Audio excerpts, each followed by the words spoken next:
Good evening, you guys. This is Amber with Amber Poetry and Song, and I'm coming to you with a continuation of the last video on exposure, unveiling, and Joseph's coming. And so, just to reiterate what that video was about, I basically was saying, that there's going to be an unveiling, exposure, unveiling, and victory in households for those who are like Joseph's, and as well as far as the exposure and unveiling part, um, for those who had a hand in these Josephs being sold into their what you would consider their Egypts, into these pits that these people were in. And so I'm going to continue reading from the verses, the chapters and the verses I left off on. The first place I'm going to start at is Genesis 42. So it says, Now when Jacob saw that there was corn in Egypt, Jacob said it to his sons, Why do you look one upon another? And he said, Behold, I have heard that there is corn in Egypt. Get you down thither and buy for us from thence, that we may live and not die. And Joseph's 10 brethren went down to buy corn in Egypt. But Benjamin, Joseph's brother, Jacob sent not with his brethren, for he said, Lest peradventure mischief befall him. Benjamin, he knew better because of what he saw happen to Joseph. And so he did not want to go along with them. It says, And the sons of Israel came to buy corn among those that came, for the famine was in the land of Canaan. And Joseph was the governor over the land. And he it was that sold to all the people of the land. And Joseph's brethren came and bowed down themselves before him with their faces to the earth. And Joseph saw his brethren, and he knew them, but made himself strange unto them, and spake roughly unto them. And he said unto them, Whence come ye? And they said, From the land of Canaan, to buy food. And Joseph knew his brothers, but they knew him not.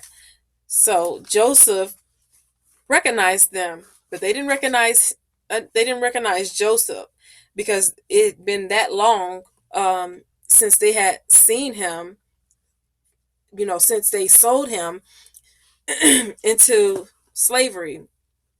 It had been a very long time, and it's going to be the same way with some Josephs now, especially for those that are actually in prison, in literal prison. They're not going to look the same as they did, once they come out of that pit. And even the ones that are not literally in, a prison, but, figuratively in prisons, those people are going to look totally different to these same people who had a part in their demise, basically. And so it says, And Joseph remembered the dreams which he dreamed of them, and said unto them, Ye are spies, to see the nakedness of the land ye are come. And they said unto him, Nay, my lord, but to buy food are thy servants come. We are all one man's son. We are true men. Thy servants are no spies. And he said unto them, Nay, but to see the nakedness of the land ye are come. And they said, Thy servants are 12 brethren, the sons of one man in the land of Canaan. And behold, the youngest is this day with our father, and one is not. And Joseph said unto them, That is it that I spake unto you, saying, Ye are spies. Hereby ye shall be proved. By the life of Pharaoh ye shall not go forth hence, except your youngest brother come hither. Send one of you, and let him fetch your brother, and ye shall be kept in prison, that your words may be proved, whether there be any truth in you. Or else, by the life of Pharaoh, surely ye are spies. So Joseph, he knew that they weren't spies, but he wanted to test them to see where their hearts were. And another thing I noticed is that he showed them mercy. He said, You should be kept in prison, that your words may be proved. This prison doesn't compare to what they've put him through, but he still showed them mercy. And I believe with us being, like him, we're supposed to show, those that are like Joseph's, when it comes to your enemies, the Lord want us to show mercy unto them as well. If it comes to it, to where they come to you needing something, we're supposed to show mercy as well. And so he says, Send one of you. Well, I'm sorry, I'm gonna skip to Yeah, verse 17. It says that he put them all together into ward 3 days. He only put them in there um he didn't put them in there for 3 days, but it says, and he put them all together into ward 3 days. It says, and Joseph said unto them the third day, this do and live, for I fear God. And if ye be true men, let one of your brethren be bound in the house of your prison. Go ye, carry corn for the famine of your houses. And then he gave them food still. It says, but bring your youngest brother unto me, so shall your words be verified, and ye shall not die. And they did so. So he wanted to test their hearts to see if their hearts were still in that same place. Because, you know, I believe he wanted to see if they were sorry for what they've done. Um, so I'm going to read verse 20. It says, but bring, 21, sorry. It says, and they said one to another, we are verily guilty concerning our brother, and that we saw the anguish of his soul. This is him hearing them over talking. Um, he says, we are verily guilty concerning our brother, and that we saw the anguish of his soul when he besought us, and we would not hear. Therefore is this distress come upon us. That's that conscience that was getting to them, that guilty conscience, because they knew what they sowed years ago, and they felt that now was their time to reap that. But Joseph still showed them mercy, and he just tested them to see where their hearts were, if their hearts were still in the same evil place that it was when they did that, when they sold him into slavery. And 22 says, and Reuben answered them, saying, spake I not unto you, saying, do not sin against the child, and ye would not hear. Therefore, behold, also his blood is required. And they knew not that Joseph understood them, for he spake unto them by an interpreter. And he turned himself about from them and wept, and returned to them again, and communed with them, and took from them Simeon, and bound him before their eyes. Then Joseph commanded to fill their sacks with corn, and to restore every man's money into his sack, and to give them provision for the way. And thus did he do unto them. These Josephs that this word is about, the same way that Joseph's heart is like that, because he could have told them no. He could have even with them not knowing who he was, he could have been like, no, you can't have no corn, and sent them away empty handed. Um, but not only did he do that, and also he could have thrown all of them into prison because of what they did to him. But what he did was only keep one brother, and that was only to test their hearts, to see where their hearts were, and to have his other brother brought to him. But Joseph went overboard, and a lot of times this is how the hearts of those that are like Joseph are like. It says he commanded to fill their sacks with corn. He fed them. Then he gave them back their money, restored every man's money into his sack. So they basically got this stuff for free. And it says, and to give them provision for the way, and thus did he, and to give them provision for the way, and thus did he unto them. Those who are like Joseph's have very merciful hearts. They're very generous. Um, you know, they just have compassion for people, even when people hurt them or do them wrong. Many Josephs are still like that. Like exactly how Joseph in the Bible was.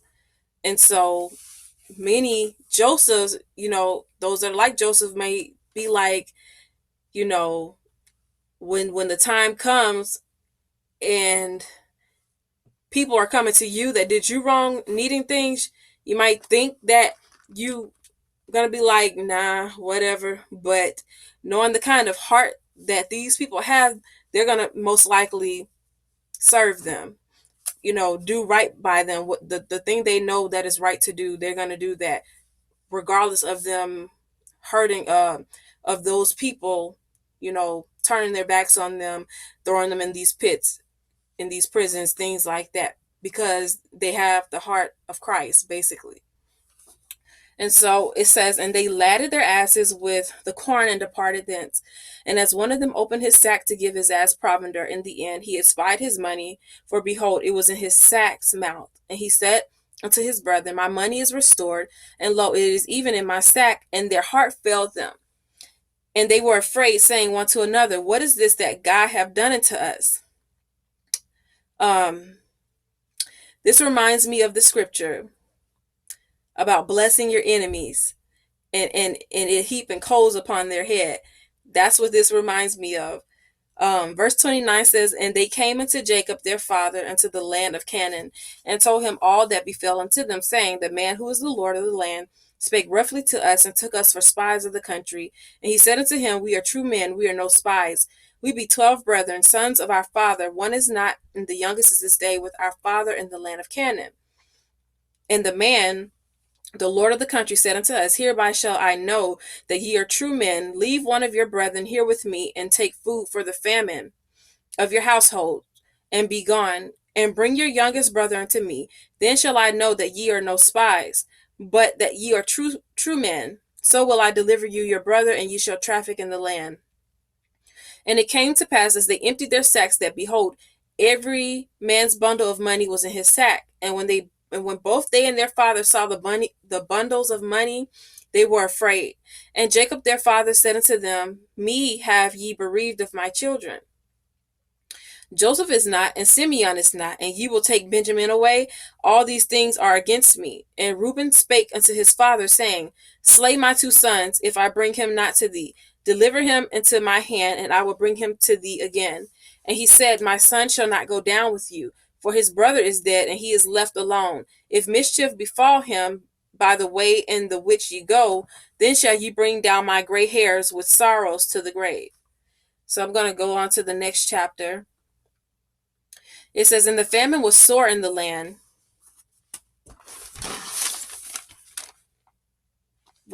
Chapter 43. And it came to pass, when they had eaten up the corn which they had brought out of Egypt, their father said unto them, go again, buy us a little food. And Judah spake unto him, saying, the man did solemnly protest unto us, saying, ye shall not see my face, except your brother be with you. It says, if thou wilt send our brother with us, we will go down and buy thee food. But if thou wilt not send him, we will not go down. For the man said unto us, ye shall not see my face, except your brother be with you. And Israel said, wherefore dealt ye so ill with me, as to tell the man whether ye had yet a brother? And he's saying this, not realizing that they are the reason that Joseph is in Egypt and was sold to Egypt. He don't even know that Joseph is alive. And so he's thinking this, that that they opened their mouth. They shouldn't open their mouth and say anything. But this is the Lord causing all of this to happen, because you might get away with what you do for a while, but the Lord is gonna recall it to your memory, the things you do to people. And so, and He'll make it to where those same people you did those things to, they have the upper hand over you. And so it says, and they said, the man asked us straightly of our state and of our kindred, saying, is your father yet alive? Have ye another brother? And we told him according to the tenor of these words. Could we certainly know that he would say, bring your brother down? And Judah said unto Israel, his father, send the lad with me, and we will arise and go, that we may live and not die. It says, both we and thou, and also our little ones. I will be surety for him. Of my hand shall thou require him. If I bring him not unto thee, and set him before thee, then let me bear the blame forever. For except we had lingered, surely now we had returned the second time. It says, and their father Israel said unto them, if it must be so now, do this. Take of the best fruits in the land in your vessels, and carry down the man a present, a little balm and a little honey, spices and myrrh, nuts and almonds. Okay. So I'm going to pause right there, because I want to go to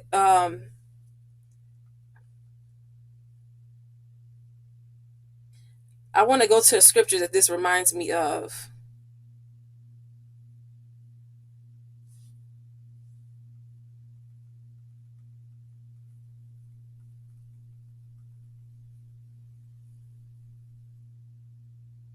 Matthew chapter 5, verse 24.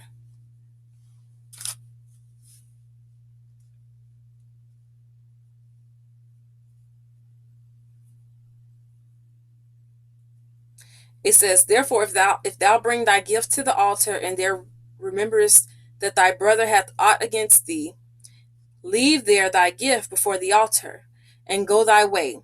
First be reconciled to thy brother, and then come and offer thy gift. Okay, so I just want to read that because that scripture came to mind as I was reading that.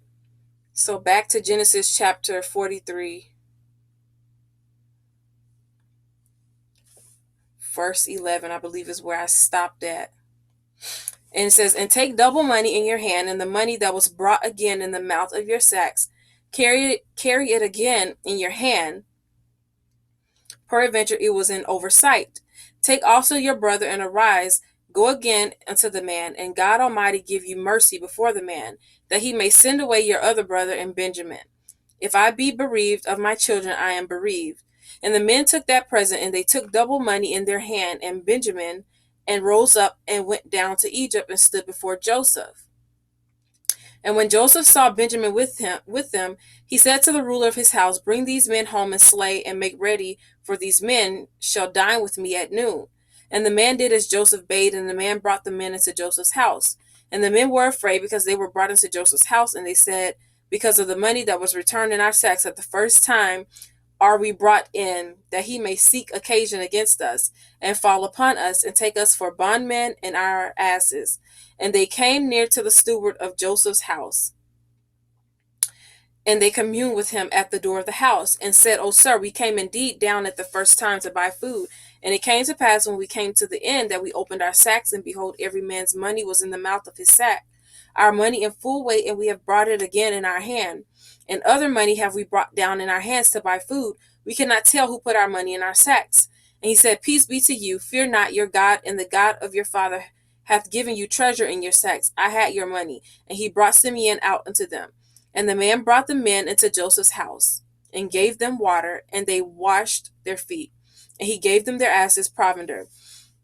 And they made ready the present against Joseph came, and they made ready the present against Joseph came at noon, for they heard that they should eat bread there. And when Joseph came home, they brought him the present which was in their hand into the house, and bowed themselves to him to the earth. And he asked them of their welfare, and said, Is your father well? The old man of whom you spake, is he yet alive? And they answered, Thy servant our father is in good health. He is yet alive. And they bowed down their heads and made obeisance. This reminds me of Joseph's dream, where he told them that they shall make obeisance to him.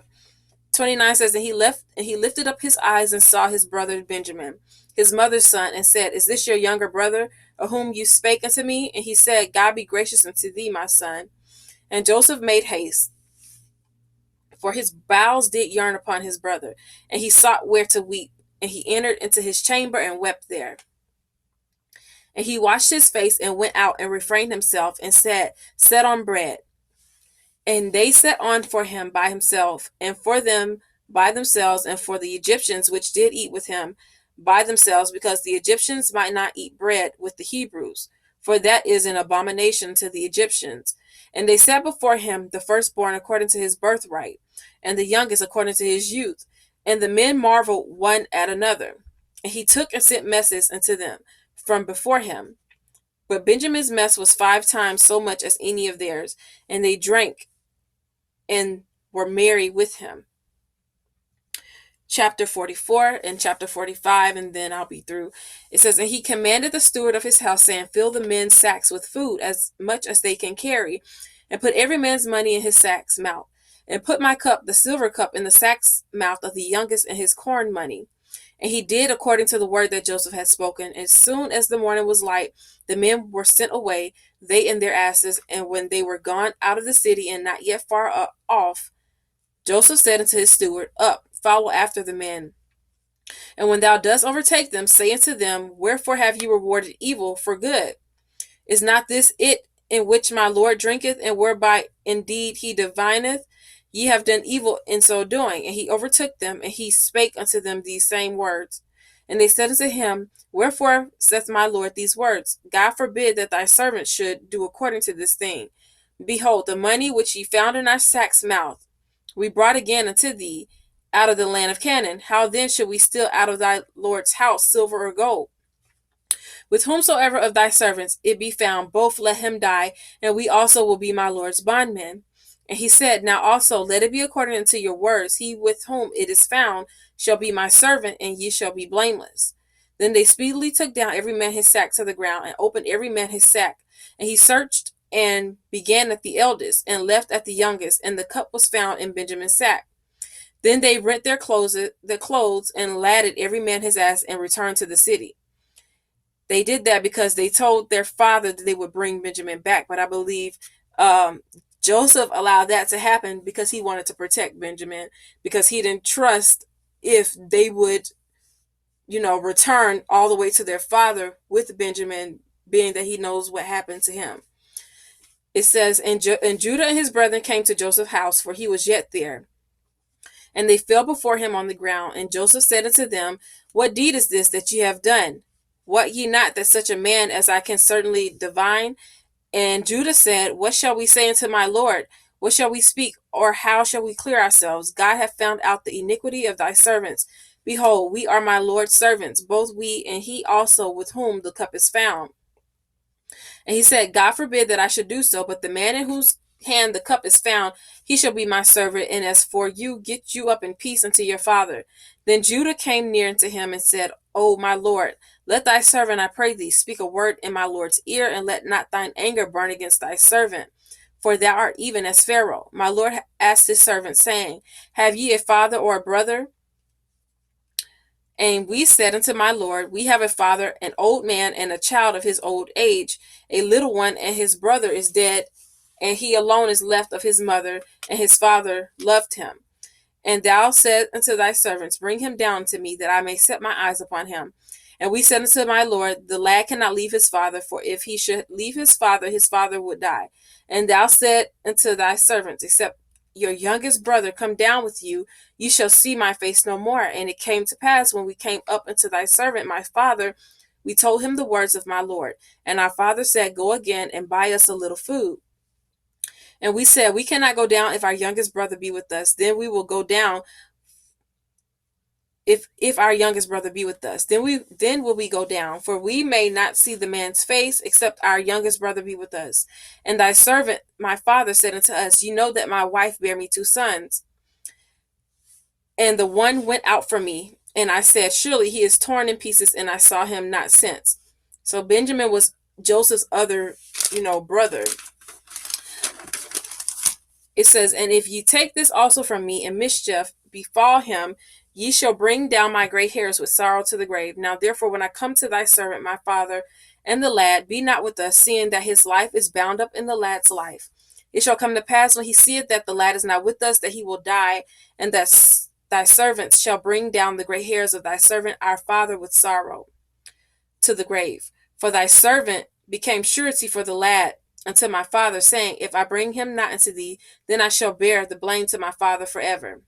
Now therefore I pray thee, let thy servant abide instead of the lad, a bondman to my Lord, and let the lad go up with his brethren. For how shall I go up to my father, and the lad be not with me, lest peradventure I see the evil that shall come on my father? Chapter 45. It says, Then Joseph could not refrain himself before all them that stood by him, and he cried, Cause every man to go out from me. And there stood no man with him, while Joseph made himself known unto his brethren. And he wept aloud, and the Egyptians in the house of Pharaoh heard. This just goes to show you just how much, heartache that this caused Joseph, all that he went through. And even to see, that his father was still, he still was thinking of him, and how much it affected his father that these things happened to him. Joseph dealt with a lot, and he finally, revealed himself to them, and he let out a cry, because going through those things like that will make you feel those, very strongly when it comes to emotions. When certain things happen to you, and people just turn a blind eye unto you, it really affects a person. And so verse 2 says, and he wept aloud, and the Egyptians in the house of Pharaoh heard. And Joseph said unto his brethren, I am Joseph. Doth my father yet live? And his brethren could not answer him, for they were troubled at his presence. And Joseph said unto his brethren, come near to me, I pray you. And they came near, and he said, I am Joseph your brother, whom ye sold into Egypt. Now therefore be not grieved nor angry with yourselves that ye sold me hither, for God did send me before you to preserve life. When he said that, that lets me know that everything happens for a reason. There's a purpose to everything. There's a purpose to your pain. The Lord does not allow painful things to happen for no reason. The Lord knew that there was going to be a famine in the land and that they would need to eat.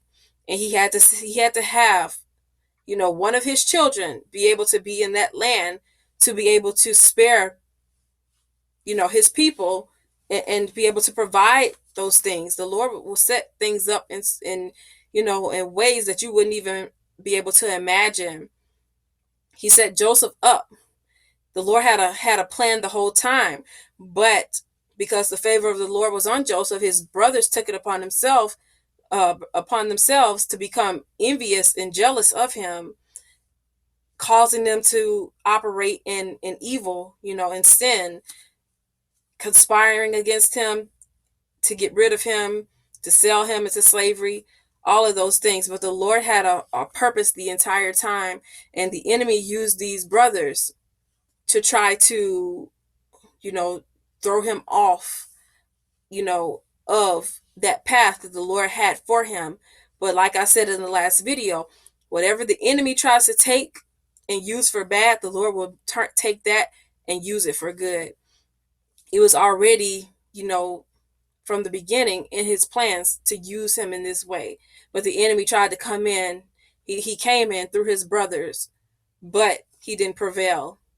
The Lord still made it to where, Joseph reached his destiny. He reached the destiny that the Lord had for his life and his purpose. And so it's the same way with the Josephs. What people do to you, forgive them, because there's a reason, there's a pain to your purpose. And in the end, you know, just like Joseph seen that dream or vision is going to speak. Because most of the time, if you're like Joseph, you're probably a dreamer too. And the Lord probably even showed you what he wants to do with you, with your life. And in the end, that vision is going to speak. And so this just goes to show to not hold grudges against those that, have caused you pain, that have mistreated you, that have left you in these pits, in these prisons. Forgive them for you, and because holding grudges against people, it doesn't really hurt them, it hurts you in the long run. But because your Father in heaven wants you to forgive, because if you don't forgive, then he won't forgive you of the sins and things that you do when you mess up, because we all mess up, you know at times. And so um he said, for God did send me before you to preserve life. That's another thing. The Lord will, in the middle of your wilderness, your isolation, whatever, your pits, prisons, at first it's gonna hurt. It's gonna almost make you want to be bitter towards those that have wronged you, you know that allowed these things to take place. But there comes a turning point in it, to where the Lord allows you to see that he's with you the whole time, that he never left you, didn't forsake you, even when everybody else forsook you. He allows you to see that, and he allows you to be able to look at it from a different perspective, from a positive place, instead of, negative, to where you're able to release those things that the Lord, that people have done to you. And be able to recognize that this had to happen. you know there was a pain, there was a purpose for the pain. It didn't happen for no reason. And with all that happened, it prepared you to reign in that position the way that the Lord wants you to do. Because see, all of that prepared Joseph. He was able to show them mercy, and not, deal with them grudgingly. Once they came to him, He was able to do that. He was able to, show them mercy and forgive them, and even be, generous to them, to bless them. And so that's just a lesson for, everyone that's like Joseph. So it says, for these 2 years hath the famine been in the land, and yet there are 5 years in the which there shall neither be earing nor harvest. And God sent me before you to preserve you a posterity in the earth, and to save your lives for a great deliverance. So now it was not you that sent me hither, but God. And he hath made me a father to Pharaoh. And I want to pause, because when the Lord, when he finally does what he's going to do with you, just like Joseph sat here and said, so now it was not you that sent me hither, but God, he wants you to give him that glory and that honor, in front of everyone, and to acknowledge him, that this is because of God. It's not because of you or this person or that person.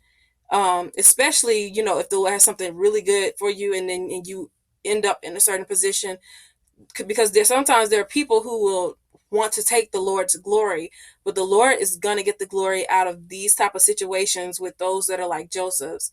And when it happens, you are to acknowledge God. You are to acknowledge God, that it's because of him.